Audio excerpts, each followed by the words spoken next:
اعوذ باللہ من الشیطان الرجیم بسم اللہ الرحمن الرحیم۔ پچھلی آیتوں میں جنگ بدر اور جنگ احد کا ذکر فرمایا ہے اللہ نے۔ جنگ بدر میں مسلمانوں کے تقوی اور صبر کی وجہ سے جو نصرت فرمائی اس کا ذکر فرمایا، اور اس کے بعد جنگ احد میں صحابہ کرام سے جو کوتاہی اور لغزش ہوئی، صبر کا دامن ہاتھ سے چھوٹ گیا، اس کی وجہ سے جو نقصان اٹھانا پڑا اس کا ذکر بھی فرمایا اللہ تعالیٰ نے۔ اس کے بعد اللہ تعالیٰ نے یہاں پہ سود کے بارے میں کچھ باتیں ارشاد فرمائی ہیں، سود کی حرمت کے بارے میں۔ مفسرین نے لکھا یہ ہے کہ احد میں جو لغزش ہوئی تھی صحابہ کرام سے، اس میں مال دولت کا طمع اور لالچ شامل تھا۔ مال غنیمت جب لوٹتے دیکھا صحابہ کرام نے جو پہاڑی پہ بیٹھے تھے، تو ان کو بھی رغبت پیدا ہوئی، ان کے دل میں یہ طمع پیدا ہوا کہ یہ مال لوٹ رہے ہیں تو ہم کیوں نہ لوٹیں۔ مال کا طمع اور لالچ جو ہے یہ کتنا انسان کو نقصان پہنچاتا ہے، دنیا میں کتنا نقصان پہنچاتا ہے اور آخرت کتنی بگاڑتا ہے انسان کی۔ اس حوالے سے پھر آپ نے اللہ تعالیٰ نے سود چونکہ بدترین قسم ہے انسان کی دنیا اور آخرت بگاڑنے والی، اور اس میں وہی طمع اور لالچ پایا جاتا ہے جو جس طمع اور لالچ کی وجہ سے صحابہ کرام سے یہ لغزش ہوئی، لہٰذا اس کے فوراً بعد اللہ تعالیٰ نے یہ سود کی باتیں ارشاد فرمائی ہیں۔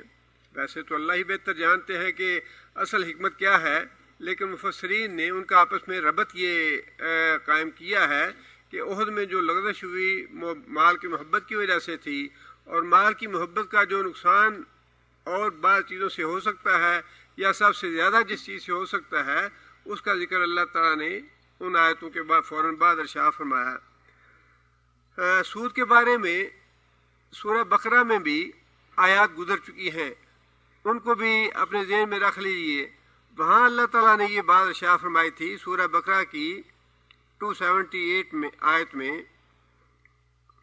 یا ایھا الذین آمنوا اتقوا اللہ، اے لوگو جو ایمان لائے ہو اللہ سے ڈرو، وذروا ما بقی من الربا ان کنتم مؤمنین، وذروا اور چھوڑ دو، ما بقی من الربا جو سود تمہارا لینے والا باقی ہے وہ چھوڑ دو لوگوں کے پاس، اسے مت لو، ان کنتم مؤمنین اگر تم واقعی مومن ہو۔ فَإِن لَمْ تَفْعَلُوا، اور اگر نہیں چھوڑتے، اگر سود لینا دینا نہیں چھوڑتے، فَأَذَنُوا بِحَرْبٍ مِّنَ اللَّهِ وَرَسُولِهِ، تو اللہ اور اللہ کے رسول کی طرف سے اعلان جنگ ہے سود نہ چھوڑنے کی وجہ سے۔ وَإِن تُبْتُمْ، اور اگر تم توبہ کر لو، فَلَكُمْ رُءُوسُ أَمْوَالِكُمْ، تو جو تمہارا اصل زر ہے اس کے تم حقدار ہو، جو تمہارا اپنا مال ہے، رزق حلال ہے، وہ تم لے سکتے ہو۔ لا تظلمون ولا تظلمون، نہ لوگوں پہ ظلم کرو اور نہ کسی سے ظلم کرواؤ۔ وہاں پہ اللہ تعالیٰ نے قطعی طور پر سود لینا حرام قرار دیا اور اس کو اللہ اور اللہ کے رسول کے خلاف اعلان جنگ قرار دیا۔ یہاں ان آیتوں میں زمانہ جاہلیت کے حوالے سے اللہ تعالیٰ نے یہ بات ارشاد فرمائی، یا ایھا الذین آمنوا، اے لوگو جو ایمان لائے ہو، لا تاکلوا الربا، نہ کھاؤ سود، اضعافا مضاعفتا، بڑھتا چڑھتا۔ یہاں پہ بڑھتا چڑھتا کا لفظ اللہ تعالیٰ نے اضافہ فرمایا، سورہ بقرہ میں یہ نہیں ہے۔ یہاں پہ اللہ تعالیٰ نے جو اضافہ فرمایا ہے کہ دگنا چگنا کر کے سود نہ لو، اسے سود مرکب کہتے ہیں، اور جس پہ اضافہ نہ کیا گیا ہو اس کو سود مفرد کہتے ہیں۔ سود مفرد یہ ہے کہ آدمی رقم دے 10,000 یا 50,000 اور اس کے بعد طے کر لے کہ 1 سال کے بعد اس پہ 1,000 کا یا 2,000 کا اضافہ کر کے میں واپس لوں گا، یہ تو ہے سود مفرد۔ اگر وہ آدمی معین مدت تک ادا نہ کر سکے تو پھر ساہوکار یہ کہے گا کہ ٹھیک ہے میں تمہاری مدت 6 مہینے بڑھا دیتا ہوں، لیکن تمہیں میری جو رقم دینی ہے اس میں بھی اضافہ کرنا ہوگا. 10,000 کے بدلے اگر تم نے 11,000 مجھے واپس کرنا تھا تو 6 مہینے کے بعد تم 11,500 واپس کرو گے. یہ ہے اس سود پہ اضافہ کرنا. اور اگر 6 مہینے کے بعد بھی وہ نہ کر سکے تو پھر اس پہ اور اضافہ کر دیا جائے. یہ ہے بڑھتا چڑھتا سود یا دگنا چگنا سود. اس سے منع فرمایا. اب بعض لوگوں نے اس آیت سے یہ نتیجہ اخذ کر لیا کہ قرآن نے جس سود سے منع کیا ہے وہ تو مرکب سود ہے, مفرد سود کی ممانعت نہیں ہے. حالانکہ جو پہلی سورہ بقرہ کی آیتیں ہیں ان میں دگنے چگنے کا لفظ نہیں ہے, اس میں سود کا ایک عام لفظ ہے جس میں مفرد بھی شامل ہے مرکب بھی شامل ہے. لہذا ممانعت دونوں کی ہے. سود کا ایک پیسہ جو ہے وہ بھی حرام ہے, خواہ وہ مفرد کا ہو یا مرکب کا ہو, دونوں کی ممانعت ہے. اور سود کی ممانعت کے بارے میں ایک بات تو نبی صلی اللہ علیہ وسلم نے یہ بات ارشاد فرمائی کہ 4 آدمیوں پہ لعنت ہے: سود لینے والا, سود دینے والا, سود لکھنے والا, سود کی گواہی دینے والا. فرمایا کہ 4 آدمی ان پہ لعنت ہے.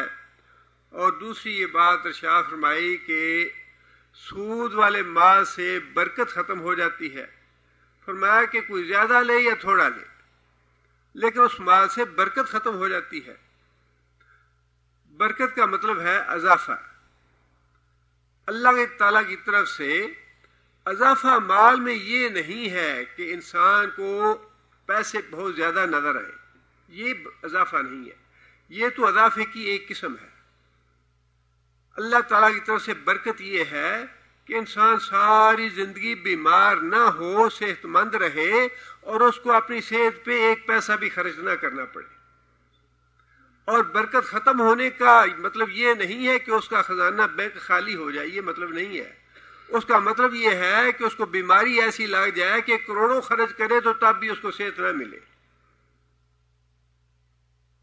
اولاد ایسی پیدا ہو جائے کہ انسان پہلے تو دعائیں کرے کہ یا اللہ دے اولاد, لیکن جب برکت ختم ہو جائے تو پھر اپنی زبان سے کہے یا اللہ اس اولاد کو اٹھا لے, یہ نہیں ہے میرے لیے اچھی. اللہ تعالیٰ سے برکت کی دعا کرنی چاہیے. مال اور دولت میں اضافہ جو ہے یہ ضروری نہیں ہے, یہ تو ایک قسم ہے برکت کی.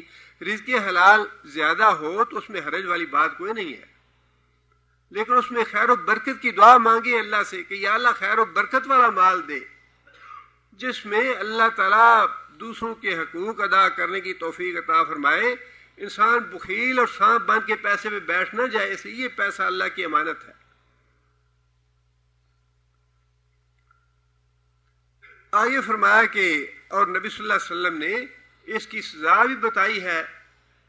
دنیا میں تو یہ بتا دیا کہ اللہ اور اللہ کے رسول کے خلاف یہ اعلان جنگ ہے, لیکن یہاں کون پرواہ کرتا ہے. جو کھاتے ہیں اللہ تعالیٰ یہاں تو ان پہ کوڑے نہیں برساتے. یہاں تو جو سود لے رہا ہے وہ اپنے بینک میں اضافہ ہی کر رہا ہے. لیکن قیامت کے دن رسول اکرم صلی اللہ علیہ وسلم نے فرمایا 2 طرح کی حدیثیں ہیں. ایک حدیث تو معراج کے موقع کی ہے اور ایک حدیث نبی صلی اللہ علیہ وسلم کے خواب کی ہے. اور نبی صلی اللہ علیہ وسلم کا خواب جو ہے انبیاء کا وہ بھی وحی کی ایک قسم ہے. نبی صلی اللہ علیہ وسلم نے فرمایا کہ خواب میں میں نے دیکھا, بعض اور چیزیں بھی تھیں جس میں سے ایک یہ ہے کہ خون کا سمندر ہے, خون کا دریا ہے, اس میں ایک آدمی ڈبکیاں کھا رہا ہے اور وہ ہاتھ پاؤں مار کے کنارے پہ آنے کی کوشش کرتا ہے. اور اس کنارے پہ ایک آدمی کھڑا ہے جس کے ہاتھ میں پتھر ہے. جب وہ آدمی کنارے کے قریب پہنچتا ہے تو وہ آدمی اس کو پتھر مارتا ہے اور وہ آدمی پھر خون کے دریا میں واپس چلا جاتا ہے. پھر وہ کوشش کر کے ہاتھ پاؤں مار کے کنارے پہ آنے کی کوشش کرتا ہے اور جو کنارے پہ آدمی کھڑا ہے وہ پھر پتھر مارتا ہے اسے, پھر وہ سمندر میں چلا جاتا ہے. یہ وہ آدمی ہے جو لوگوں کا خون چوستا رہا سود کھا کھا کے. جیسے غریبوں کا خون چوسا ہے سود کھا کھا کے, یہ ہے وہ آدمی. اور دوسری حدیث ابن ماجہ کی ہے، اگرچہ سندن تو وہ ضعیف ہے، لیکن اس میں نبی صلی اللہ علیہ وسلم نے یہ بات ارشاد فرمائی کہ میں نے جہنم میں کچھ لوگ دیکھے جن کے پیٹ بہت بڑے بڑے تھے، مکان کی طرح، اور اس میں بڑے بڑے سانپ تھے۔ میں نے پوچھا جبرائیل سے تو انہوں نے یہ بتایا کہ یہ وہ آدمی ہیں جو سود کھاتے رہے۔ یہ ہے اللہ اور اللہ کے رسول کے خلاف اعلان جنگ کرنے کا نتیجہ۔ دنیا میں برکت نہیں ہے انسان کے لیے، سکون نہیں ہے، دکھ ہے، بیماریاں ہیں، تکلیفیں ہیں، مصیبتیں ہیں، آزمائش اور آلائش ہے، سکون نہیں ہے زندگی میں، اور آخرت میں عذاب تو ہے ہی۔ اس لیے اللہ تعالیٰ نے بار بار یہ بات ارشاد فرمائی، واتقوا اللہ لعلکم تفلحون، اللہ سے ڈرتے رہو تاکہ تم فلاح پاؤ۔ بات پھر وہی اللہ تعالیٰ نے یاد دلائی کہ اگر تقوی اختیار کرو گے، صبر کرو گے، نہ تو کافر تمہارا کچھ بگاڑ سکیں گے، تمہیں کوئی نقصان پہنچا سکیں گے، اور تقوی اور صبر اختیار کرو گے تو اللہ تعالیٰ کی طرف سے تمہیں خیر و برکت بھی حاصل ہوگی، سکون بھی حاصل ہوگا، اجر و ثواب بھی ملے گا۔ آگے پھر اللہ نے اسی آیت کے حوالے سے، سود کے حوالے سے یہ بات ارشاد فرمائی، واتقوا النار التی اعدت للکافرین، اس آگ سے بچو جو کافروں کے لیے تیار کی گئی ہے۔ مسلمانوں کو اس آگ سے بچنے کی کوشش کرنی چاہیے۔ ایک بات تو اس آیت سے یہ معلوم ہوئی کہ سود کھانا کبیرہ گناہ ہے جس کی سزا جہنم ہے۔ سود کی ممانعت کے فوراً بعد یہ آیت لانے کا مطلب ہی یہ ہے کہ سود کھاؤ گے تو جہنم میں جاؤ گے، لہذا فرمایا کہ نہ سود کھاؤ نہ جہنم میں جاؤ۔ اور دوسری بات یہ معلوم ہوئی کہ اللہ تعالیٰ نے خطاب تو فرمایا کہ یا ایھا الذین آمنو، اے لوگو جو ایمان لائے ہو سود نہ کھاؤ، اور جب سزا کا ذکر فرمایا تو فرمایا کہ اس آگ سے بچو، اس جہنم سے بچو جو کافروں کے لیے تیار کی گئی ہے۔ اس کا مطلب یہ ہے کہ سود جو ہے انسان کو کفر کے قریب پہنچا دیتا ہے۔ بعض گناہ جو ہیں وہ ایسے ہیں جن کے بارے میں جن کی شدت اتنی زیادہ ہے کہ عین ممکن ہے اگر انسان اپنی اصلاح نہ کرے، توبہ نہ کرے، اس گناہ کو ترک نہ کرے تو عین ممکن ہے کہ اس کا خاتمہ کسی کفر والے کام پہ ہو۔ ترک نماز کا معاملہ بھی یہی ہے۔ فرمایا کہ کفر اور بندے میں فرق کرنے والی چیز، یا شرک اور بندے میں فرق کرنے والی چیز نماز ہے، جس کا مطلب یہ نہیں ہے کہ نماز ترک کرتے ہی بندہ کافر ہو گیا یا مشرک ہو گیا، بلکہ مطلب یہ ہے کہ انسان توبہ بھی نہ کرے اور مرتے دنگ تک تارک نماز ہی رہے تو بعید نہیں کہ وہ کسی شرک اور کفر والے کام پہ مرے اور کافروں کے ساتھ اس کا انجام ہو، جیسا کہ اللہ کے رسول نے فرمایا تارک نماز جو ہے اس کا قیامت کے دن انجام قارون، حامان اور فرعون کے ساتھ ہوگا۔ بالکل ایسے ہی اللہ تعالیٰ نے یہاں یہ بات ارشاد فرمائی کہ اگر تم سود سے توبہ نہیں کرتے، ساری زندگی تمہاری سود کھاتے گزر گئی اور اسی حالت میں تم مر گئے سود کھاتے ہوئے، لیتے دیتے ہوئے، سودی کاروبار کرتے ہوئے، تو فرمایا کہ عین ممکن ہے کہ حالت کفر میں مرو۔ لہذا فرمایا کہ وہ جہنم جو کافروں کے لیے تیار کی گئی ہے، سود کھا کے تم اس جہنم میں نہ جاؤ، سود سے بچو۔ اور حرام چیزیں جتنی بھی ہیں، حرام ذرائع سے کمائی ہوئی دولت جتنی بھی ہے، اس سارے خواہ وہ چھوٹے حرام کا چھوٹا کام ہو یا بڑا کام ہو، جھوٹ بول کے انسان روزی کمائے، دھوکہ دے کے انسان روزی کمائے، کسی کے ساتھ فریب کر کے روزی کمائے، غلط بیانی کر کے روزی کمائے، رشوت لے کے روزی کمائے یا سود کے ذریعے کمائے، ساری چیزوں کے بارے میں بعض چیزیں رسول اکرم صلی اللہ علیہ وسلم نے جامع ارشاد فرمائی ہیں۔ وہ یہ ہے کہ حرام مال کمایا ہوا اس سے صدقہ قبول نہیں ہے، حرام مال کمانے والے کی دعا قبول نہیں ہے، حرام مال کمانے والے کی عبادت قبول نہیں ہے۔ نہ اس کا صدقہ قبول ہے، نہ اس کی دعا قبول ہے، نہ اس کی عبادت قبول ہے، حتیٰ کہ وہ توبہ کرے، تائب ہو اپنے گناہ سے اور حرام مال کھانا چھوڑ دے، اپنے مال کو پاک کر لے، پھر اس کے لیے بالکل توبہ ہے، پھر اس کے لیے بالکل معافی ہے۔ آگے پھر اللہ تعالیٰ نے یہ بات ارشاد فرمائی وَأَطِیعُوا اللَّهَ وَالرَّسُولَ لَعَلَّکُمْ تُرْحَمُونَ۔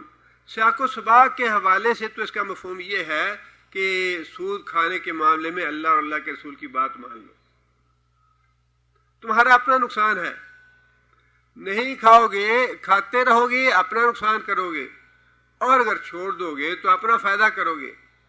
لیکن یہ آیت تو عام ہے ہر معاملے میں،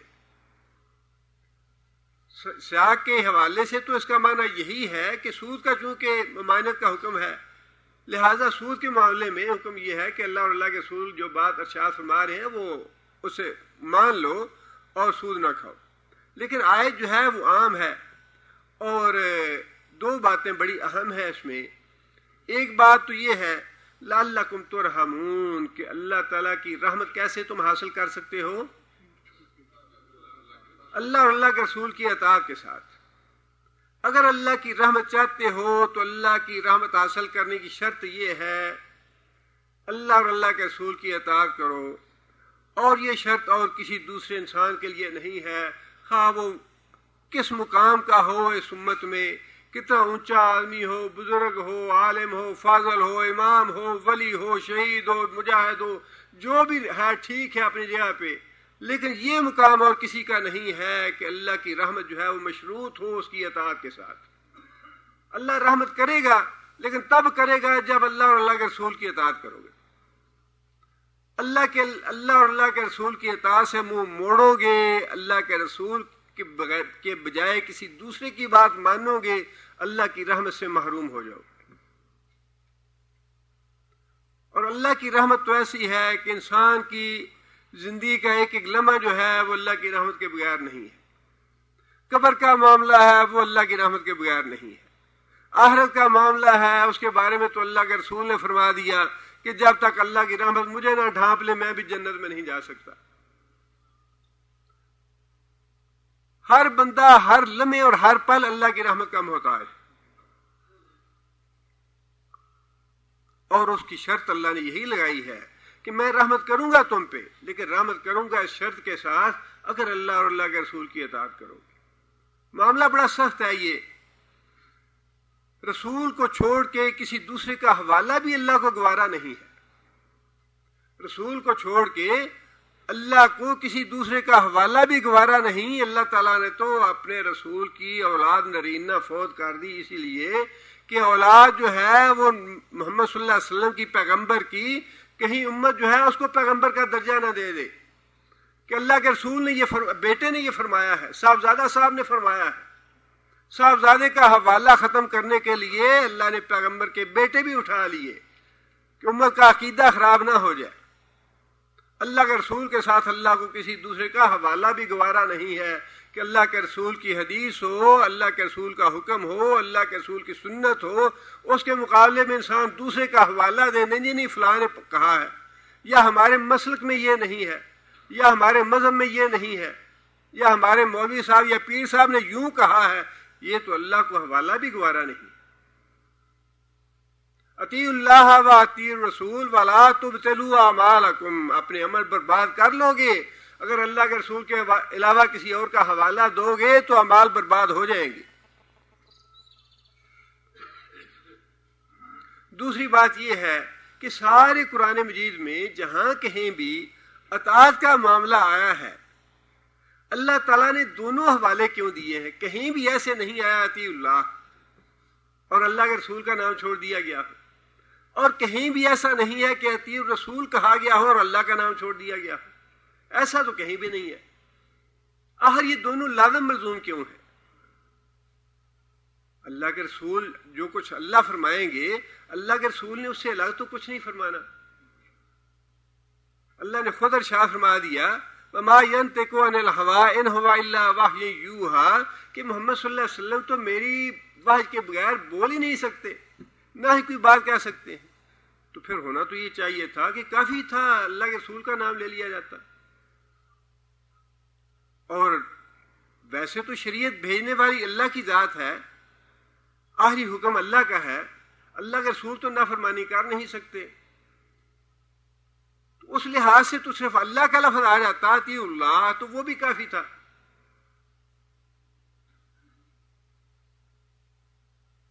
اللہ اور اللہ کے رسول دونوں کا اکٹھا کیوں نام لیا اللہ تعالیٰ نے؟ اس کی ضرورت اس لیے تھی کہ قرآن مجید میں اللہ تعالیٰ نے بعض باتیں جو تھیں وہ نامکمل بیان فرمائی ہیں, بعض باتیں اللہ تعالیٰ نے ادھوری چھوڑی ہیں, اور ان کی تبیین اور ان کی وضاحت اور ان کا بیان کرنا وہ اللہ تعالیٰ نے محمد صلی اللہ علیہ وسلم کے ذمے لگایا ہے. اللہ تعالیٰ نے اتنی ہی بات ارشاد فرما دی کہ نماز پڑھو, لیکن اس کے بعد نماز کا طریقہ نہیں قرآن میں اللہ نے بتایا, رکعتیں نہیں بتائیں, نماز میں پڑھنا کیا ہے یہ نہیں بتایا.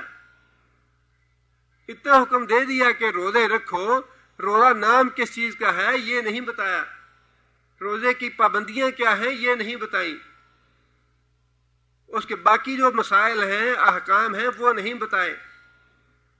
زکوٰۃ کا حکم دے دیا کہ زکوٰۃ دو, لیکن اس کا نصاب نہیں بتایا قرآن مجید میں, کس کس چیز پہ زکوٰۃ دینی ہے یہ نہیں بتایا. اسی طرح بہت سے باتیں اور ایسی ہیں جن کی وضاحت اللہ تعالیٰ نے قرآن مجید میں نہیں کی, اس لیے یہ دونوں چیزیں لازم ملزوم قرار دیں کہ جو کچھ میں نے قرآن میں ارشاد فرمایا ہے اس کی بھی اطاعت کرو, اور محمد صلی اللہ علیہ وسلم ان کی وضاحت میں جو باتیں ارشاد فرمائیں ان کی بھی اطاعت کرو. اب اس سے تو یہ پتہ چلتا ہے کہ پھر صرف محمد صلی اللہ علیہ وسلم کا ہی نام لے دیا جاتا ہے. قرآن تو نازل ہو ہی گیا تھا, تو قرآن میں اللہ صرف محمد صلی اللہ علیہ وسلم کا نام لے دیتے کہ اطیعوا الرسول, کہ محمد صلی اللہ علیہ وسلم جو ہے وہ تمہیں یہ قرآن پہنچا رہے ہیں, اور اس قرآن کو بیان کرنے کے لیے, وضاحت کرنے کے لیے جو باتیں کہیں وہ ان کی مان لینا. پھر اللہ کا نام لینے کی کیا ضرورت تھی؟ اللہ کا نام لینے کی ضرورت جو ہے وہ اللہ تعالیٰ نے پچھلی آیت میں بھی وہی بات ارشاد فرمائی کہ اگر اللہ کا نام نہ لیا جاتا تو اللہ اور اللہ کے رسول دونوں کا نام تو لینے کے باوجود دنیا جو ہے وہ اللہ کو نہیں پہچانتی, محمد صلی اللہ علیہ وسلم کو پہچانتی ہے. بلاوا آئے گا تو جائیں گے, ابھی تک بلاوا نہیں آیا, بلاوے کا انتظار ہے مدینے سے بلاوا آئے گا تو جانا ہوگا, ورنہ نہیں جائیں گے. قسمت تب کھلے گی جب مدینے سے بلاوا آئے گا.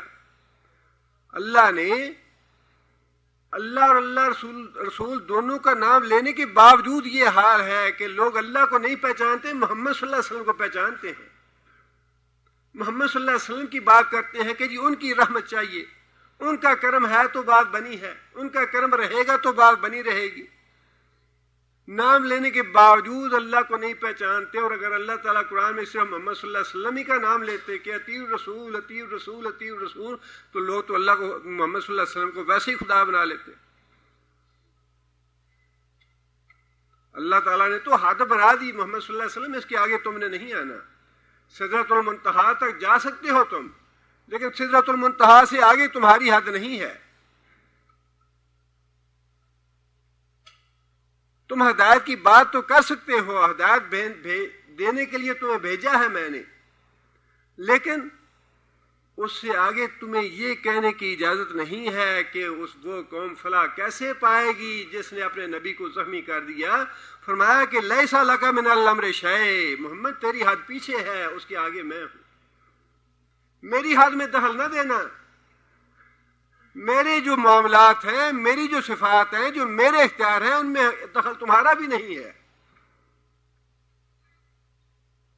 اس لیے اللہ تعالیٰ نے نہ تو صرف محمد صلی اللہ علیہ وسلم کا نام لیا کہ اطیعوا الرسول اللہ فرما دیتے, اور نہ ہی رسول کو چھوڑ کے اپنا نام لیا کہ اطیعوا اللہ پہ اللہ تعالیٰ رہنے دیتے اس کو. دونوں کا لازمی تھا نام لینا, اطیعوا اللہ و اطیعوا الرسول, لیکن یہ پھر الگ الگ وضاحت فرما دی کہ اتھارٹی جو ہے وہ اللہ کے پاس ہے. اتھارٹی اللہ کی ذات ہے، اتھارٹی آپ نہیں ہے. میں جو کہوں گا وہ تمہیں کرنا پڑے گا. وَلَوْ تَقَوَّلَ عَلَيْنَا بَعْضَ الْأَقَاوِيلِ لَأَخَذْنَا مِنْهُ بِالْيَمِينِ وَلَقَطَعْنَا مِنْهُ الْوَتِينَ. اگر اللہ کے رسول جو ہے وہ کوئی ایسی بات کہہ دیتے جو ہماری بات کہی ہوئی کے خلاف ہوتی، ہم اس کا دائنا ہاتھ پکڑ لیتے. لَقَطَعْنَا مِنْهُ بِالْوَتِينَ، اور اس کی رگے گردن کاٹ ڈال دیتے. کیوں ایسا کیا تم نے؟ اس لیے اللہ تعالیٰ نے قرآن مجید میں جہاں کہیں بھی اطاعت کا معاملہ تھا، اللہ اور اللہ کے رسول کا دونوں کا نام اکٹھا آیا کہ قرآن مجید کی باتیں جو ہیں وہ تو اللہ تعالیٰ نے واضح فرما دی، قرآن نازل فرما دیا، وہ سارا اللہ کا کلام ہے. لیکن اس کلام کی وضاحت اور تبیین جو ہے وہ محمد صلی اللہ علیہ وسلم کے ذمے ہے. وہ تم اپنی مرضی سے نہیں کر سکتے. وہ جو اللہ کا رسول کرے گا وہی قبول کرنی پڑے گی. جو اللہ کا رسول فرمائے گا وہ مندوان قبول کرنا پڑے گا. آگے پھر اللہ تعالیٰ نے یہ بات ارشاد فرمائی، وَسَارِعُوا إِلَىٰ مَغْفِرَةٍ مِّن رَبِّكُمْ. اب دونوں باتیں ذہن میں رکھیے. ایک تو جنگی احد میں جو کوتاہی صحابہ کرام سے ہو گئی، اور پھر یہ سود کا حکم جس میں اللہ تعالیٰ نے بڑی سختی سے ممانعت فرما دی. وَسَارِعُوا إِلَىٰ مَغْفِرَةٍ مِّن رَبِّكُمْ وَجَنَّةٍ أَرْضُهَا السَّمَاوَاتُ وَالْأَرْضُ أُعِدَّتْ لِلْمُتَّقِينَ. پہلی آیت میں فرمایا کہ اعدت للکافرین، جہنم سے بچو جو کافروں کے لیے تیار کی گئی ہے. اور اس کے بعد فرمایا کہ وہ جنت جو متقین کے لیے تیار کی گئی ہے. سارے دوڑو اس طرف، بھاگو اس طرف. آپ اندازہ فرمائیں کہ اللہ تعالیٰ نے لفظ کیسا استعمال فرمایا. یہ بالکل بات تو ایمان والی ہے. اللہ تعالیٰ نے ویسے بڑی حکمت ہے اللہ کے فیصلوں میں اور اللہ تعالیٰ کے کاموں میں. اللہ تعالیٰ نے موت کا وقت نہیں بتایا، موت کا تعین نہیں کیا. ہر آدمی کے سر پہ موت کی تلوار جو ہے وہ ایسے لٹکا دی ہے کہ کوئی پتہ نہیں کس وقت انسان کی روح اللہ قبض کر لیں. چلتے پھرتے قبض کر لیں، یا بستر پہ قبض کر لیں، سوتے ہوئے قبض کر لیں، چلتے ہوئے قبض کر لیں، کہیں جاگتے ہوئے کر لیں. جب بھی چاہیں اللہ تعالیٰ اس کی قبض کر سکتے ہیں. اللہ تعالیٰ نے وقت کا تعین نہیں فرمایا. اور اسی حوالے سے یہ بات ارشاد فرمائی کہ اب دوڑو اللہ کی رحمت حاصل کرنے کے لیے، اللہ کی مغفرت حاصل کرنے کے لیے. مغفرت حاصل کرنے کا مطلب جو ہے دونوں اس کے مفہوم ہیں. ایک تو یہ ہے کہ اللہ تعالیٰ کی مغفرت کی طرف دوڑو، بار بار مغفرت کرو اللہ کے حضور، اللہ سے اپنے گناہوں کی معافی مانگو. رسول اکرم صلی اللہ علیہ وسلم نے فرمایا کہ لوگوں، میں اللہ تعالیٰ سے روزانہ 100 دفعہ مغفرت مانگتا ہوں، اپنے گناہوں کی معافی مانگتا ہوں. تم بھی گناہ کی معافی مانگا کرو. اللہ کے رسول کا اسوہ بھی ہمارے لیے حسنہ ہے. ہر معاملے میں ہمیں پیروی کرنی چاہیے. لیکن یہ جو باتیں اللہ کے رسول نے فرمائی یہ محض ہماری تعلیم کے لیے نہیں ہے. یہ بالکل صحیح اور سچی باتیں ہیں جو اللہ کے رسول نے فرمائی. جنگی احد میں جو یہ بات ارشاد فرمائی اللہ کے رسول نے، صحابہ نے کہا یا رسول اللہ آپ اونٹ پہ بیٹھے رہیں، ہم آپ کے ساتھ پیدل چلتے ہیں. تو فرمایا کہ جتنی ثواب کی تمہیں ضرورت ہے اتنی ہی مجھے بھی ہے.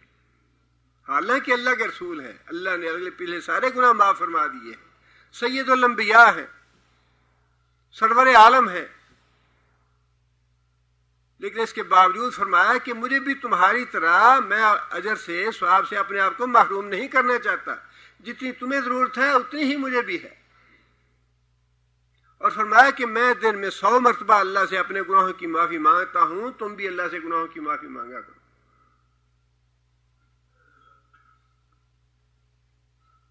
اور قرآن مجید میں اللہ تعالیٰ نے سورہ نوح میں یہ بات ارشاد فرمائی، استغفار کے بڑی خیر و برکت ہے، اس کی بڑی خیر و برکت ہے.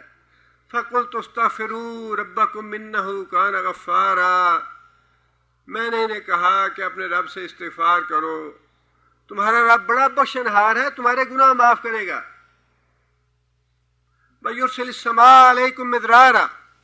آسمانوں سے گناہ بھی معاف کرے گا، پھر آسمانوں سے مسلسل بارش نازل فرمائے گا. وَيُمْدِدْكُمْ بِأَمْوَالٍ وَبَنِينَ. اور تمہارے مال میں برکت دے گا، بنین تمہاری اولاد میں برکت دے گا، وَيَجْعَلْ لَكُمْ جَنَّاتٍ وَيَجْعَلْ لَكُمْ أَنْهَارًا، اور تمہیں باغات دے گا، دولت دے گا، مال دے گا، تمہارے کاروبار میں اضافہ کرے گا، وَيَجْعَلْ لَكُمْ أَنْهَارًا، اور نہریں مہیا کرے گا تمہارے باغ کے لیے۔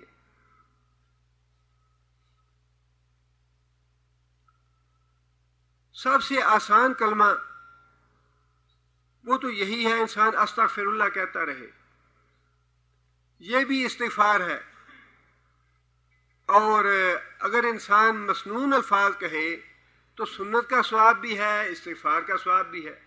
اللہم اغفر لی وتب علی انک انت التواب الغفور، یہ نبی صلی اللہ علیہ وسلم کے کثرت کے ساتھ الفاظ پڑھنے والے ہوتے تھے استغفار کے۔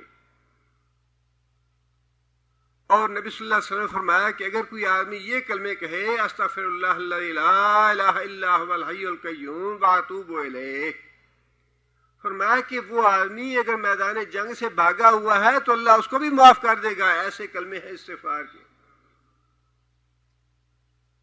اور سید الاستغفار کے بارے میں فرمایا کہ جو آدمی صبح کے وقت پڑھے، شام سے پہلے اس کی موت ہو جائے تو اللہ تعالیٰ اس کو جنت میں بھیجیں گے، اور جو شام کو پڑھے صبح سے پہلے اس کی موت ہو جائے تو اللہ اس کو جنت میں بھیجیں گے۔ بڑی خیر و برکت ہے استغفار کی، اس لیے فرمایا کہ سارعوا، جلدی کرو اللہ کی مغفرت حاصل کرنے میں، جلدی کرو کہیں دیر نہ ہو جائے۔ جلدی ویسی ہی کرنی چاہیے جیسے صحابی نے کہا جنگ میں رسول اللہ صلی اللہ علیہ وسلم سے کھجوریں کھا رہا تھا، یا رسول اللہ میں اگر جنگ میں جاؤں اور لڑتا شہید ہو جاؤں تو کہاں جاؤں گا؟ فرمایا جنت میں جاؤ گے۔ کہنے لگا پھر تو بڑی یہ دیر ہو جائے گی اگر میں یہ ساری کھجوریں کھاؤں تو۔ کھجوریں پھینکی وہیں پہ، کہنے لگا واہ بھائی واہ۔ نبی صلی اللہ علیہ وسلم فرمایا کہ کیوں کہہ رہے ہیں واہ بھائی واہ؟ کہنے لگا یا رسول اللہ میں نے اس لیے کہا ہے کہ کھجوریں کھاتے تو پھر بڑی دیر ہو جائے گی مجھے جنت میں جاتے ہوئے۔ کھجوریں وہیں پھینکی، جنگ میں گھس گیا، جاتے ہی شہید ہو گیا۔ اور نبی صلی اللہ علیہ وسلم فرمایا کہ اس آدمی نے عمل تھوڑا کیا، اجر بہت زیادہ حاصل کیا۔ یہ ہے سارعوا کہ بھاگو اللہ کی مغفرت کی طرف۔ کیا پتا کہ ابھی انسان کی موت آ جائے، رات کے وقت انسان کی نکل جائے، سڑک پہ چلتے ہوئے ایکسیڈنٹ ہو جائے، کوئی اور معاملہ ہو جائے، انسان کی زندگی کا تو کچھ پتہ نہیں ہے۔ اب گھر سے نکل رہے ہوں اور فلائٹ کا ٹائم بڑا ٹائٹ ہو جائے تو کیسے بھگدڑ مچ جاتی ہے گھر میں، یہ بھی سامان تیار کرو، وہ بھی کرو، جلدی کرو، ٹیکسی کو بلاؤ، فلاں کو بلاؤ، یہ کرو وہ کرو، کیوں دیر کر دی ہے۔ ایک ہنگامہ برپا ہو جاتا ہے گھر میں۔ حالانکہ ایک دن کی فلائٹ گزر گئی تو کیا ہوا، مہینے بعد مل جائے گی، 6 مہینے بعد، کوئی ایسی موت تو نہیں ہے، لیکن یہ تو ایسی چیز ہے کہ ختم ہوگی، دوبارہ نہیں ملے گی۔ فرمایا سارعوا، دوڑو بھاگو اللہ کی مغفرت حاصل کرنے کے لیے۔ اور زبانی استغفار کے علاوہ اس سے مراد اسباب مغفرت بھی ہے کہ اسباب مغفرت حاصل کرنے کے لیے جد و جہد کرو، اللہ کی بخشش حاصل کرنے والے اعمال کرو۔ اللہ نے فرمایا، نبی صلی اللہ علیہ وسلم نے فرمایا کہ انسان وضو کرتا ہے، عبادت ہے وضو کرنا۔ وضو کے اوپر جو وضو ہو اس کے بعد دوبارہ وضو کرنا، فرمایا اس آدمی کو 10 نیکیاں ملتی ہیں۔ جس سے پہلے وضو کر رکھا ہو اور پھر اس کے بعد وضو کرے، اس کو 10 نیکیاں ملتی ہیں۔ فرمایا وضو کرنے سے انسان کے گناہ معاف ہوتے ہیں، نماز پڑھنے سے گناہ معاف ہوتے ہیں، جمعہ پڑھنے سے گناہ معاف ہوتے ہیں، لیکن اچھے طریقے سے انسان دل لگا کے یہ کام کرے، رمضان کے روزے رکھنے سے، عمرہ کرنے سے، حج کرنے سے، صلہ رحمی کرنے سے، والدین کی فرما برداری کرنے سے، رزق حلال کمانے سے، یہ سارے اسباب مغفرت ہیں۔ فرمایا کہ زبان سے بھی استغفار کرو اور اسباب مغفرت بھی حاصل کرنے کے لیے کوشش کرو، جلدی کرو۔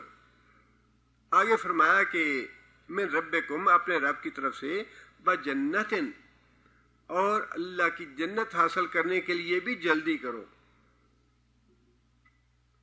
ایک حدیث میں نبی صلی اللہ علیہ وسلم نے فرمایا کہ العجلۃ من الشیطان، جلد بازی جو ہے یہ شیطان کی طرف سے ہے، لیکن یہ ہے دنیا کے کام میں۔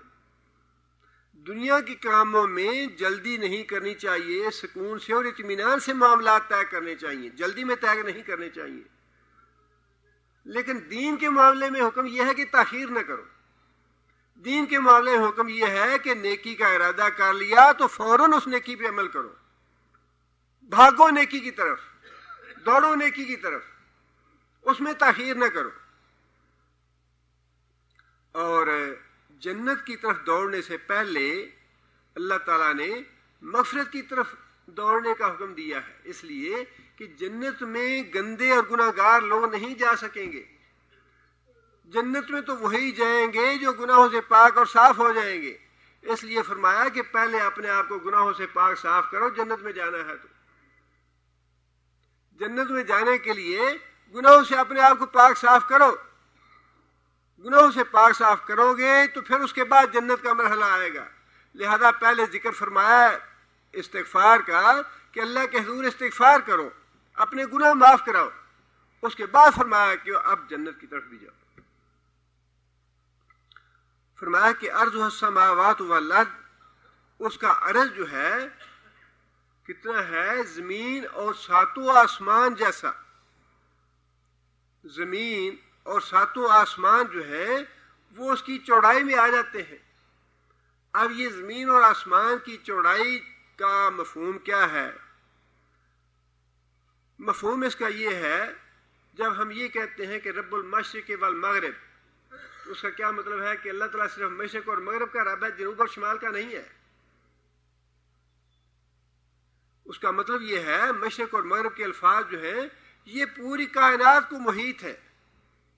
مشرق اور مغرب یعنی ایک انتہا سے لے کر دوسری انتہا تک اللہ تعالیٰ ہر چیز کے مالک ہے، یہ ہے اس کا مفہوم۔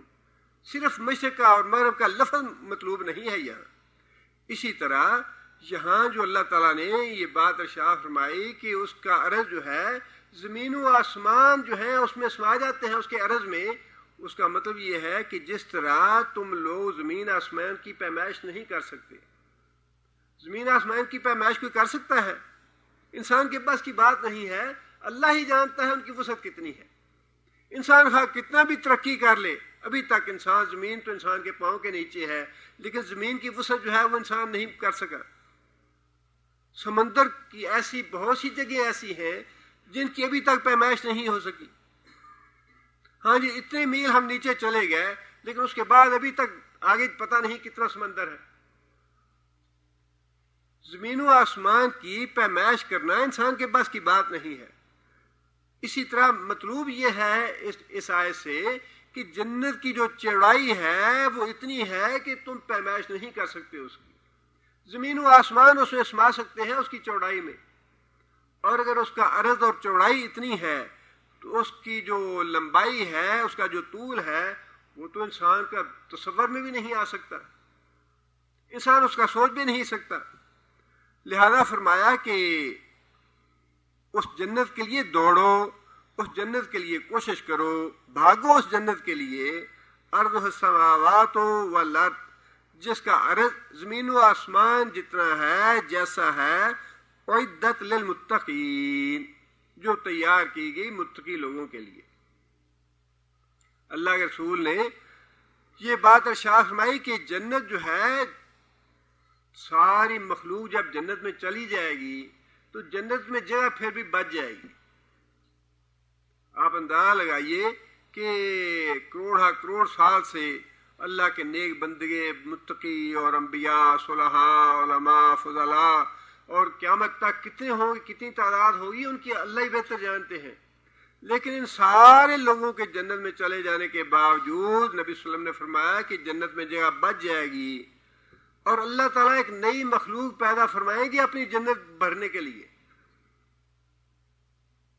اور جنت میں جو لوگ جائیں گے ان کے معاملے میں بھی اللہ کے رسول نے فرمایا کہ ایسے نہیں ہے جیسے اس دنیا میں ہم اپنے محلات بناتے ہیں یا فلیٹ یا اپنے مکان بناتے ہیں یا گھر بناتے ہیں۔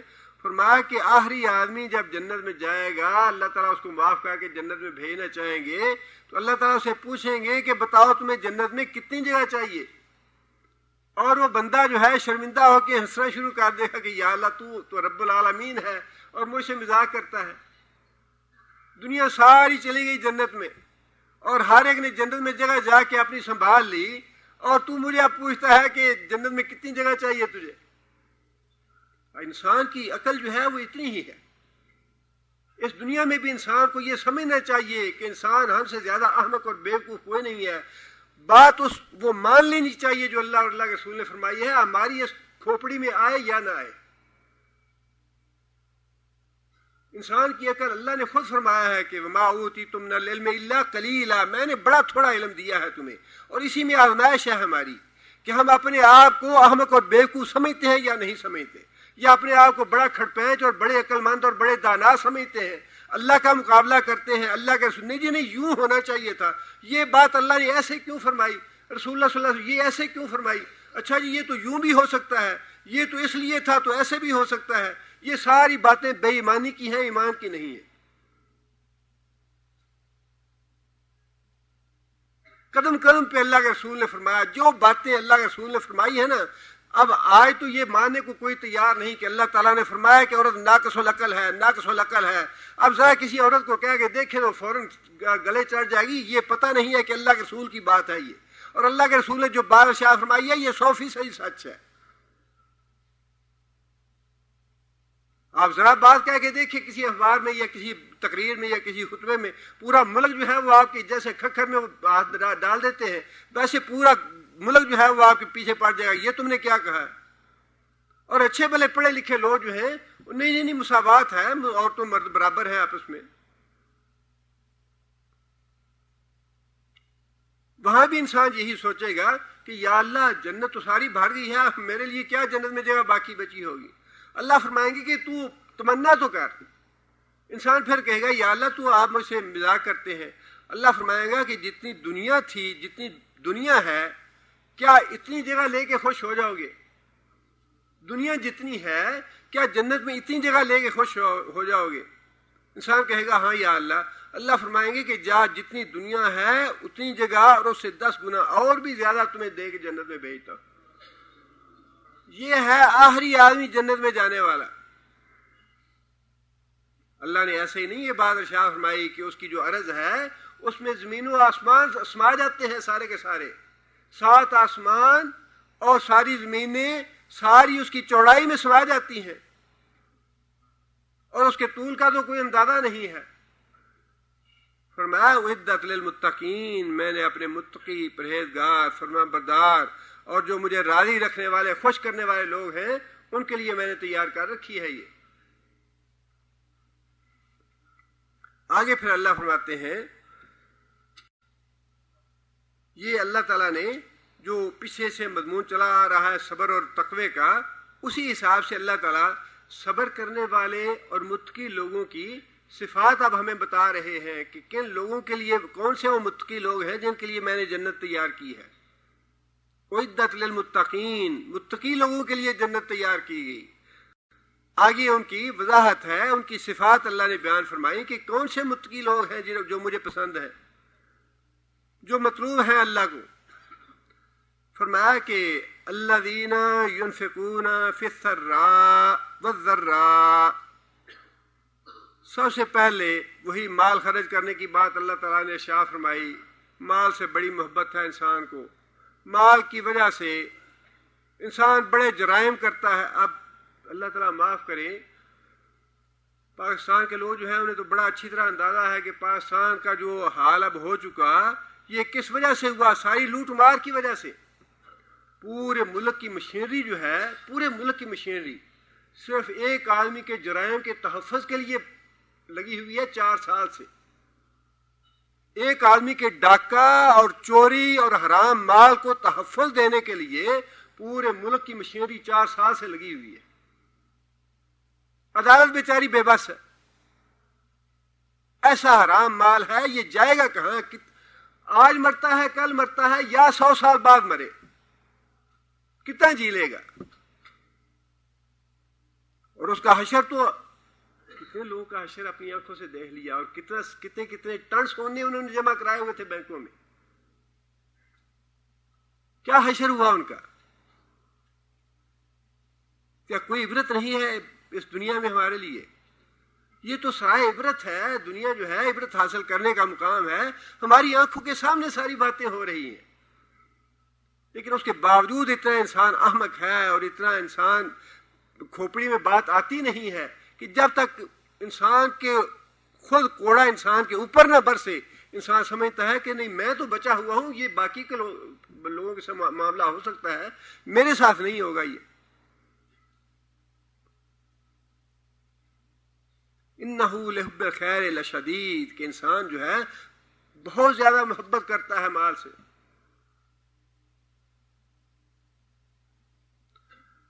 کلا بل تحبون العاجلہ وتذرون الآخرہ, تمہارا حال یہ ہے تحبون العاجلہ, دنیا سے بڑی محبت ہے تمہیں, وتذرون الآخرہ, اور آخرت کو تم چھوڑ دیتے ہو, اس کو پرواہ نہیں کرتے, اس کو نظر انداز کر دیتے ہو کہ آخرت میں کیا ہونے والا ہے. فرمایا کہ پلے سے مال نکالو اللہ کے لیے, اللہ کی راہ میں خرچ کرو اپنے نفس کا. دیکھیں نا تزکیہ بڑا شور ڈالتے ہیں, تزکیہ نفس ہونا چاہیے جی, اور تزکیہ نفس کے لیے ایک پاؤں پہ ساری رات کھڑے ہو کے عبادت کرنی چاہیے, الٹے لٹک کے عبادت کرنی چاہیے, کنویں میں 40 سال گزار کے عبادت کرنی چاہیے, بغیر وضو کے بغیر کھائے پیے انسان جنگل میں جا کے گھاس پھوس کھاتا رہے اور وہ عبادت کرنی چاہیے. ریاضت کرنی ہے, مشقت کرنی ہے. جو مشقت اللہ نے بتائی ہے اس کے قریب نہیں جانا. سب سے بڑی مشقت اور سب سے بڑی ریاضت, سب سے بڑا تزکیہ یہ ہے کہ انسان اللہ کی راہ میں اپنا مال خرچ کرے. آپ دیکھیں اللہ تعالیٰ نے زکوٰۃ نام ہی اسی لیے دیا ہے کہ زکوٰۃ کا نام ہی پاک کرنے والی چیز ہے کہ یہ زکوٰۃ ادا کرو گے اللہ تعالیٰ تمہارے نفس میں تزکیہ پیدا کریں گے, تمہیں پاک اور پاکیزہ کر دیں گے.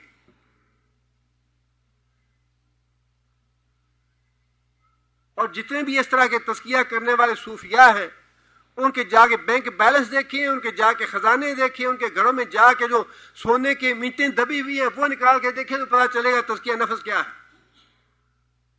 سارا دھوکہ اور فریب اور جھوٹ ہے, تزکیہ نفس اس کے علاوہ ہے نہیں. اللہ کے رسول نے جو بتایا, رسول اللہ صلی اللہ علیہ وسلم نماز سے فارغ ہوئے, صحابہ کہتے ہیں کہ نماز سے فارغ ہوتے ہی رسول اللہ صلی اللہ علیہ وسلم اٹھ کے گھر میں چلے گئے, اور ہمیں تعجب ہوا کہ نبی صلی اللہ علیہ وسلم نے ایسا کبھی نہیں کیا.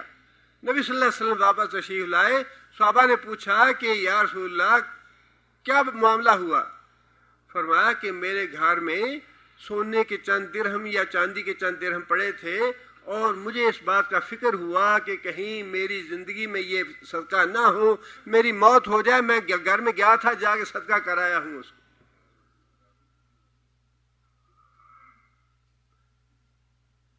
یہ ہے بڑا تزکیہ. اگر کوئی کرنا, اللہ تعالیٰ نے ایسے نہیں فرمایا کہ اللہ کے رسول میں اسوہ حسنہ ہے تمہارے لیے. جو اپنا تزکیہ کرنا چاہتا ہے, جو اپنے آپ کو سیدھا کرنا چاہتا ہے, اللہ کے رسول کے ایک ایک قدم پہ قدم رکھ کے تو دیکھے انسان تزکیہ ہوتا کیوں نہیں. جنگ حنین میں اتنا مال آیا, منوں کے حساب سے چاندی بھی آئی, درہم بھی آئے, بکریاں بھی آئیں, اونٹ بھی آئے, سارا کچھ آیا, اور اللہ کے رسول جو ہیں وہ اپنی چادر بچھا کے سارا مال لوگوں میں تقسیم کرتے رہے. سارا مال تقسیم کر دیا اور چادر اٹھا کے ایسے جھاڑی اللہ کے رسول نے اور فرمایا کہ یا اللہ تو گواہ رہنا, تیرا پیغمبر جیسا گھر سے آیا تھا ویسے ہی خالی چادر لے کے گھر میں جا رہا ہے. تو کر کے تو دیکھے تزکیہ نفس. انسان لوگوں کو دھوکہ دے سکتا ہے ان چیزوں سے. ہم نے بڑے پیر صاحب دیکھے ہوئے, حضرت صاحب ہمارے اپنے گاؤں میں گدیاں ہیں بڑی, بظاہر کچھ ہے لیکن اندر جو خزانے دبے ہوئے ہیں وہ سارے لوگوں کو پتا ہے کیا کچھ ہے اندر.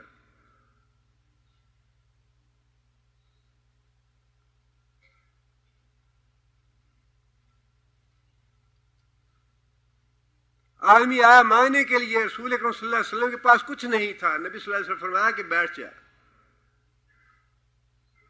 ایک اور آدمی بھی آ گیا, پھر اس کو فرمایا کہ بیٹھ جاؤ, اللہ دے گا. اتنے میں کچھ آدمی آیا کوئی صدقہ لے کے, نبی صلی اللہ علیہ وسلم پوچھا کہ صدقہ دینے والا کہاں گیا. نبی صلی اللہ علیہ وسلم نے اس کو بلا کے صدقہ دیا اسے. حضرت عمر رضی اللہ تعالیٰ عنہ کہنے لگے کہ یا رسول اللہ, جو چیز آپ کے پاس نہیں ہے اللہ تعالیٰ نے آپ کو اس کا مکلف تو نہیں ٹھہرایا. مطلب یہ تھا کہ آپ خواہ خواہ اپنے آپ کے لیے پریشانی بنا لیتے ہیں کہ آپ کے پاس نہیں ہے تو آپ کہہ دیجئے کہ بھائی ابھی معاف کرو، ابھی میں نہیں دے سکتا، میرے پاس ابھی کچھ نہیں ہے۔ اللہ کے رسول کو یہ بات ناگوار گزری کہ تم نے مجھے ایسی بات کہی۔ نبی صلی اللہ علیہ وسلم نے اظہار نہیں فرمایا، لیکن نبی صلی اللہ علیہ وسلم کی پیشانی سے پتہ چل گیا کہ نبی صلی اللہ علیہ وسلم کو یہ بات اچھی نہیں لگی۔ اور جب اللہ کے رسول نے صدقہ آ گیا تو صدقہ دے دیا تو فرمایا کہ اللہ نے مجھے اسی کا حکم دیا ہے، جس کا مطلب یہ ہے کہ انسان نیکی اور خیر کے کام کرنے کے لیے اللہ پہ توکل کر لے تو اللہ اس کو توکل پورا کر دیتے ہیں۔ انسان خیر اور نیکی کا ارادہ تو کرے، انسان نیت تو کرے کہ نیکی کرنی ہے۔ اللہ فرماتے ہیں کہ متقی لوگ جن کے لیے میں نے جنت تیار کی ہے ان کی پہلی صفت یہ ہے ينفقون فی السراء، اچھے حالات، سرور کے حالات، خوشی کے حالات، خوشحالی میں بھی وہ اللہ کی راہ میں خرچ کرتے ہیں۔ فی السراء، لاکھوں آ جائیں، کروڑوں آ جائیں، تب بھی اللہ بھولتا نہیں ہے ان کو۔ ہر وقت اللہ کے آگے جھکے رہتے ہیں، اللہ کے شکر گزار رہتے ہیں، اللہ کے حقوق پہچانتے ہیں، بندوں کے حقوق پہچانتے ہیں، گردن اکڑ نہیں جاتی، تکبر نہیں آ جاتا، ماں باپ کے باغی نہیں بن جاتے، اپنے بیوی بچوں پہ ظلم نہیں کرنے لگ جاتے، اپنے اعزاء و اقارب سے ملنا جڑنا یا قطع رحمی نہیں کرتے اگر مال دولت آ جائے تو۔ فرمایا ان میں عاجزی رہتی ہے، انکسار رہتا ہے، وہ اللہ کو راضی کرنے والے، اللہ کو خوش کرنے والے ہوتے ہیں۔ مال اللہ نے دے دیا تو اللہ کا شکر ادا کیا اور اللہ کی راہ میں خرچ کرتے رہے۔ فرمایا کہ وہ آدمی قابل رشک ہے جس کو اللہ نے مال دیا ہے اور وہ اللہ کی راہ میں مسلسل خرچ کرتا رہتا ہے، قابل رشک ہے وہ آدمی۔ اور پھر اللہ کے رسول نے تو قسم کھا کے یہ بات ارشاد فرمائی نا کہ میں اس بات پہ قسم کھاتا ہوں کہ جو آدمی اپنے مال سے صدقہ کرتا ہے اس کا مال کم نہیں ہوتا، قسم کھاتا ہوں اس بات کی۔ لیکن اس کے باوجود کتنے آدمی ہیں جنہیں اللہ کے رسول کی قسم پہ یقین ہے؟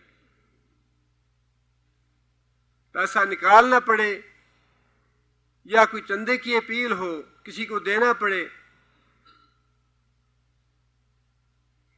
اچھا جی بار بار ایک ہی کام ہے اور کوئی کام ہی نہیں ہے، پہلے بھی دیا ہے پھر آ گئی اپیل، پہلے بھی دیا ہے یہ بھی آ گیا وہ بھی ہو گیا۔ انسان کو ان چیزوں سے، یہ انسان کے لیے امتحان ہے۔ یہ جو غرباء ہیں، یتیم ہیں، بیوائیں ہیں، مسکین ہیں، ان کے لیے بھی آزمائش ہے، اور یہ جو امیر لوگ ہیں جن کو اللہ نے مال دیا ہے ان کے لیے بھی آزمائش ہے۔ آگے فرمایا کہ وَالضَّرَّاء، اور پھر تکلیف میں بھی، بدحالی میں بھی، برے حالات میں بھی اللہ کے لیے خرچ کرو۔ متقی لوگ وہ ہیں خوشحالی میں بھی خرچ کرتے ہیں، جب اللہ نے بہتا دیا ہے تب بھی اللہ کو نہیں بھولتے، اور اگر اللہ تعالیٰ نے حاصلہ تنگ کر دیا تو پھر بھی دینے سے رکتے نہیں ہیں اپنی حیثیت کے مطابق۔ دیکھیے نا اللہ تعالیٰ نے نبی صلی اللہ علیہ وسلم نے یہ بات کیوں ارشاد فرمائی کہ تم لوگ وہ پہاڑ بھی خرچ کرو تو اس ثواب کو نہیں پہنچ سکتے جو میرا ایک صحابی ربع کلو جو خرچ کرنے سے حاصل کرے گا۔ اپنے صحابی کے لیے ربع کلو جو کا ذکر کیوں فرمایا؟ اس لیے کہ یہ پتا تھا کہ مالی اعتبار سے ان کی استطاعت اتنی ہی ہے کہ یہ اللہ کی راہ میں جو خرچ کر دیں، جو کا پاؤ جو ہے یا جو کا ربع کلو وہ خرچ کر دیں۔ لیکن صحابہ کرام کا چونکہ نیت اور خلوص ایسا تھا کہ جنگ تبوک پہ نبی صلی اللہ علیہ وسلم کے پاس آتے کہ یا رسول اللہ ہمارے پاس جانے کے لیے جنگ پہ جہاد پہ سامان نہیں ہے، ہمیں سامان مہیا کیجئے۔ اللہ رسول فرماتے کہ سامان تو میرے پاس بھی نہیں ہے، میں کہاں سے لا کے دوں آپ کو؟ تو اللہ نے قرآن میں ان کا ذکر فرمایا، ان کو اللہ تعالیٰ ان کو اتنی ادا پسند آئی کہ اے محمد صلی اللہ علیہ وسلم یہ تیرے پاس آتے ہیں سامان مانگنے کے لیے، جب انہیں سامان نہیں ملتا تو روتے ہوئے واپس جاتے ہیں کہ افسوس کہ ہم جہاد پہ نہیں جا سکے۔ دلوں کو اللہ جانتا ہے، اس لیے فرمایا کہ اگر ایک آدمی کے پاس 10 لاکھ ہے تو وہ 10 لاکھ کے حساب سے دے، اور ایک آدمی کے پاس 1000 ہے تو 1000 کے حساب سے ہی دے۔ اللہ یہ نہیں فرماتے کہ تم بھی ویسا ہی خرچ کرو، بلکہ جس کے پاس 1000 ہے وہ اپنے 1000 کی استطاعت کے مطابق خرچ کرے، جس کے پاس کروڑ ہے وہ کروڑ کے حساب سے خرچ کرے، جس کے پاس لاکھوں کے حساب سے ہے وہ لاکھوں کے حساب سے خرچ کرے۔ اللہ نے تو نیت دیکھنی ہے، بعید نہیں کہ لاکھوں اور کروڑوں کے حساب سے جو آدمی خرچ کرنے والا ہو اس کے مقابلے میں جو ہزاروں والا خرچ کرے اللہ کو اس کا زیادہ پسند آ جائے۔ اس لیے اللہ نے فرمایا کہ متقی لوگ وہ ہیں جو خوشحالی میں بھی خرچ کرتے ہیں اور تنگی میں بھی خرچ کرتے ہیں۔ تنگی میں بھی اپنے آپ کو انفاق فی سبیل اللہ سے روکو نہ۔ آگے پھر یہ فرمایا کہ والقاظمین الغیظ، متقی لوگ وہ ہیں جو اپنے غصے کو دبا لیتے ہیں، غصے کو پی جاتے ہیں۔ بہت بڑی صفت ہے یہ۔ غصہ کس پہ آتا ہے؟ جی، غصہ آتا ہے جو کمزور ہوتا ہے، تگڑے پہ غصہ نہیں آتا۔ غصہ اس پہ آتا ہے جو کمزور۔ بیوی پہ انسان غصہ کرتا ہے نا، اور بیوی بیچاری جو ہے اس کو خواہ کتنی تکلیف یا رنج کیوں نہ ہو، بیچاری کیا کرے گی؟ وہ تو غصہ نہیں کرتی، وہ تو ہر وقت مسکرا کے ویلکم کرے گی، کسی طرح اس کا موڈ ٹھیک رہے۔ مرد کا اسے پتہ ہے ہاتھ اوپر ہے، عورت کا ہاتھ نیچے ہے، اور حضرت صاحب کا موڈ جو ہے وہ 24 گھنٹے سیدھا نہیں ہوتا۔ غصہ آتا ہے کمزور پہ، جو ماتحت ہے اس پہ غصہ آتا ہے، اپنے سے بڑے پہ غصہ نہیں آتا۔ صحابی نے پوچھا یا رسول اللہ کوئی مجھے ایسا عمل بتائیے کہ اللہ تعالیٰ کا غصہ نہ ہو مجھ پہ، اللہ مجھ سے کبھی بھی غصے نہ ہو۔ فرمایا کہ لا تغضب، پھر تو بھی غصہ نہ کیا کر۔ اگر یہ چاہتا ہے کہ اللہ تو اسے غصے نہ ہو، لا تغضب، پھر تو بھی غصہ نہ کر۔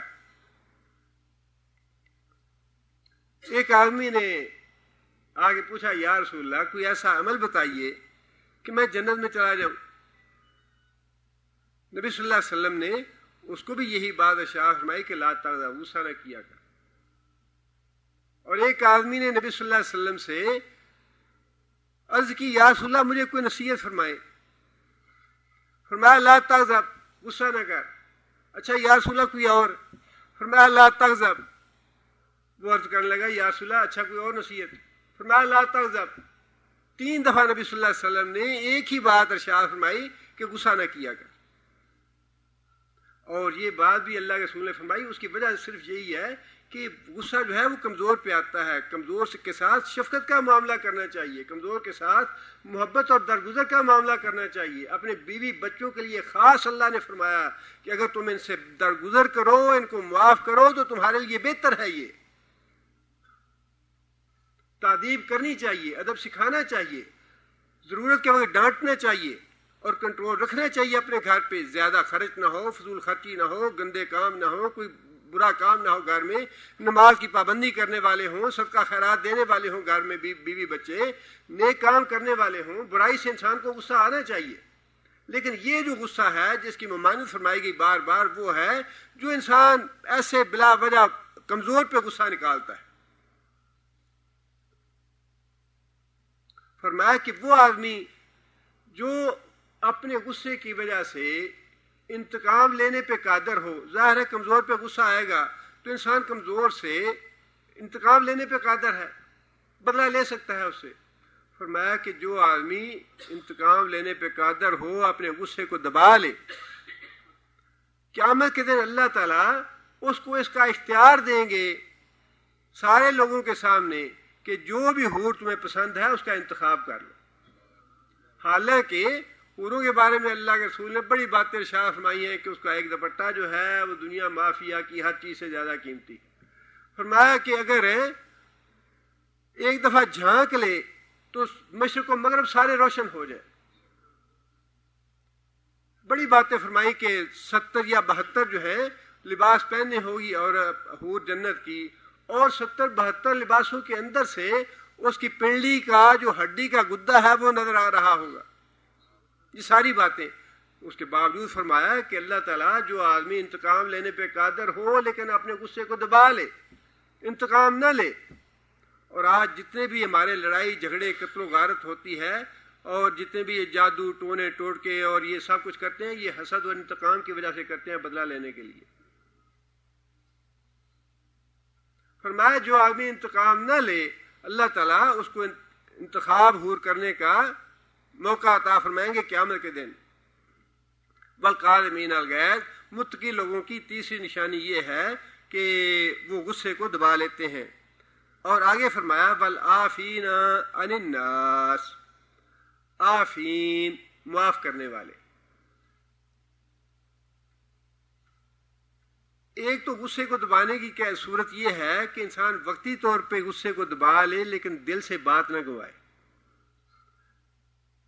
اچھا جی ابھی تو میں اس سے بدلہ نہیں لے سکتا، لوگ دیکھ رہے ہیں، بڑی بےعزتی ہوگی، لیکن میں کس وقت برابر کروں گا اس آگے سے. 6 مہینے گزر جائے، سال گزر جائے اور اس سے ایسا انتقام لے آدمی، اپنے دل میں بات رکھے، دل سے بات گنوائے نہ، یہ نہیں. فرمایا کہ والعافین عن الناس، غصہ بھی دباؤ، غصہ بھی نہ کرو، اور پھر اس کے بعد دل سے بات گنواؤ، اپنی دل میں بات نہ رکھو، دل سے معاف کرو.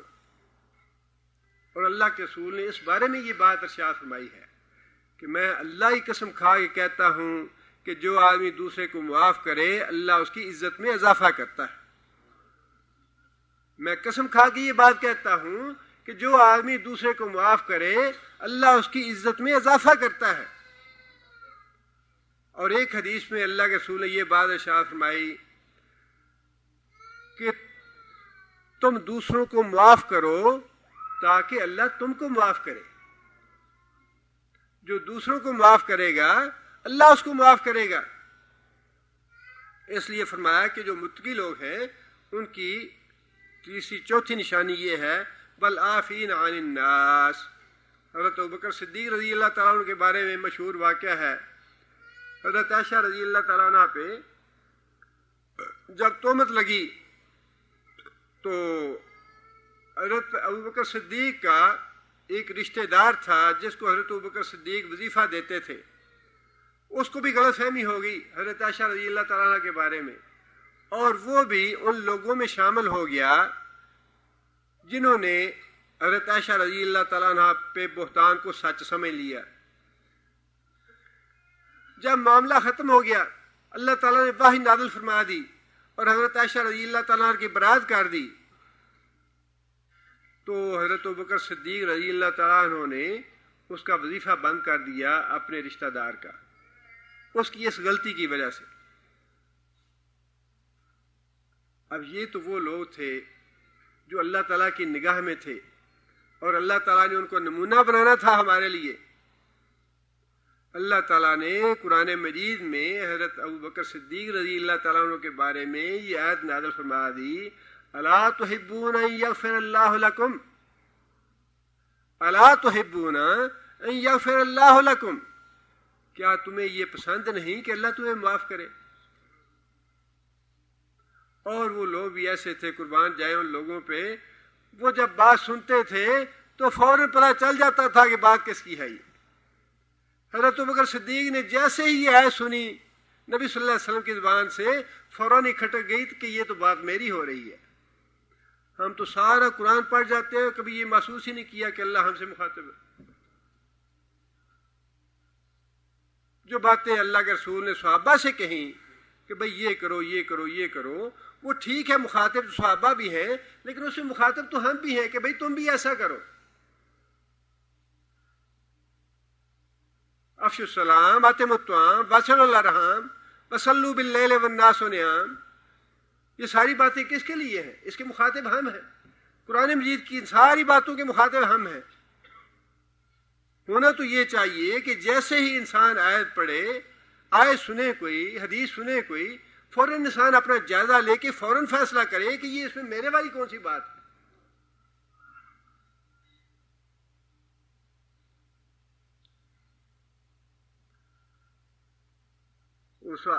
صحابی تھے، میرے ذہن میں نام نہیں آ رہا ان کا، جی نہیں وہ حضرت ابوبکر کی بات نہیں ہے. سورہ انبیاء کی یہ آیت ہے اس قرآن میں فیہ ذکرکم افلا تعقلون. اللہ تعالیٰ نے مخاطب کیا ہے سارے لوگوں کو, فیہ ذکرکم, اس میں تمہارا ذکر ہے, افلا تعقلون, کیا تم عقل سے کام نہیں لوگے. وہ صحابی تھے, قرآن پڑھتے تھے, لیکن جب یہ آیت کسی دوسرے کی زبان سے سنی تو انہوں نے کہا کہ اللہ نے یہ فرمایا ہے فیہ ذکرکم, اس میں تمہارا بھی ذکر ہے, افلا تعقلون, کیا عقل سے کام نہیں لیتے. اس کا مطلب تو یہ ہے کہ اس میں ہر آدمی کا ذکر ہونا چاہیے, ہر آدمی مخاطب ہے اس میں. کہنے لگے ٹھیک ہے میں بھی اپنا ذکر دیکھوں, اس میں میرا ذکر کہاں پہ ہے. انہوں نے باقاعدہ قرآن جی لے کے اس نیت سے پڑھنا شروع کیا کہ اس میں میرا ذکر کہاں آتا ہے. قرآن مجید پڑھنا شروع کیا تو کہیں اللہ کے بندوں کی صفات تھیں کہ وہ بڑے اللہ سے ڈرنے والے, قرآن پڑھا جاتا ہے تو ان کے رونگٹے کھڑے ہو جاتے ہیں, اللہ کے حضور سجدہ ریز رہتے ہیں, روزہ رکھتے ہیں, بہت زیادہ انفاق کرتے ہیں اللہ کی راہ میں.